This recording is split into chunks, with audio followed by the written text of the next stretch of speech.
ദാവീദ് പറയുന്നു, എൻ്റെ ദൈവമേ, എൻ്റെ ദൈവമേ, നീ എന്നെ കൈവിട്ടതെന്ത്? ദൈവം കൈവിട്ടു. ചില സന്ദർഭങ്ങളിൽ എല്ലാ അവസ്ഥകളും എല്ലാ അനുഭവങ്ങളും ഇല്ലാതെ വരും. ഉണ്ടായിരുന്ന എല്ലാ വഴികളും അടയുന്നൊരു സമയമുണ്ട്. വേറൊന്നിനും അല്ലെന്നേ.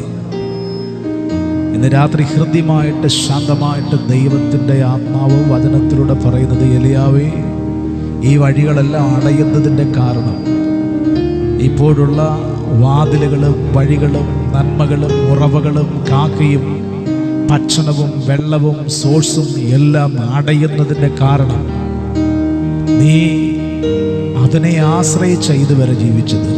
ഇന്നത് വരുമല്ലോ, കാക്ക വരുമല്ലോ, വെള്ളം ഉണ്ടല്ലോ, അപ്പം ഉണ്ടല്ലോ, ഇറച്ചി ഉണ്ടല്ലോ, അങ്ങനൊരു ബോധ്യത നിനക്കുണ്ടായിരുന്നു. പക്ഷെ ദൈവത്തിൻ്റെ ആത്മാവ് പറയുന്നത്, വചനം പറയുന്നത്,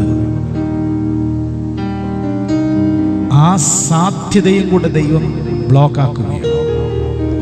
ഞാൻ മാത്രമേ ഉള്ളൂ സാധ്യത എന്ന് നിനക്ക് ബോധ്യം വരത്തക്കവണ്ണം ഇപ്പോഴുള്ള എല്ലാ സാധ്യതകളും ദൈവം അടയ്ക്കാൻ പോവുകയാണ്.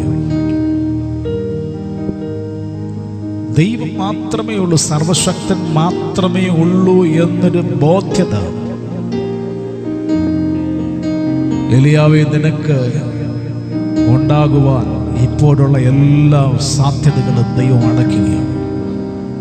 ദൈവത്തിൻ്റെ പ്രവാചകനായ ഏലിയാവിനെ കെരീതി തോട്ടി കൊണ്ടുപോയി പട്ടിണിക്കിടുകയാണ് നമ്മൾ ചിന്തിക്കുക.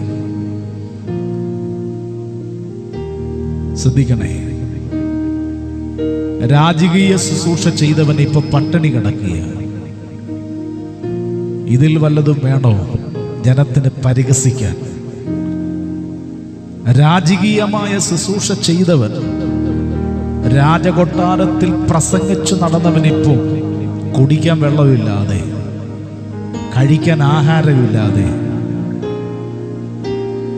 ഒരാളുടെ ആശ്രയം പോലും ഇല്ലാതെ, ഒരു സാന്നിധ്യമില്ലാതെ, ഒരുവന്റെ സാന്നിധ്യം മാത്രം, അത് മറ്റുള്ളവർക്ക് അറിയത്തുമില്ല. മറ്റുള്ളവർ നോക്കുമ്പോൾ വലിയ പ്രവാചകൻ, ആകാശം അടച്ചു കളഞ്ഞ പ്രവാചകൻ, മഴ പെയ്യിക്കാതിരിക്കണമെന്ന് പ്രാർത്ഥിച്ച് ആകാശത്തെ അടച്ചു കളഞ്ഞ പ്രവാചകൻ, വെള്ളമില്ലാതെ ആശ്രയമില്ലാതെ ഒറ്റയ്ക്ക് എല്ലാം നഷ്ടപ്പെട്ടവനായിട്ടിരിക്കുന്നു എന്ന് ലോകം പറയത്തക്കവണ്ണം ഒരു അനുഭവം ഉണ്ടാവുകയാണ്.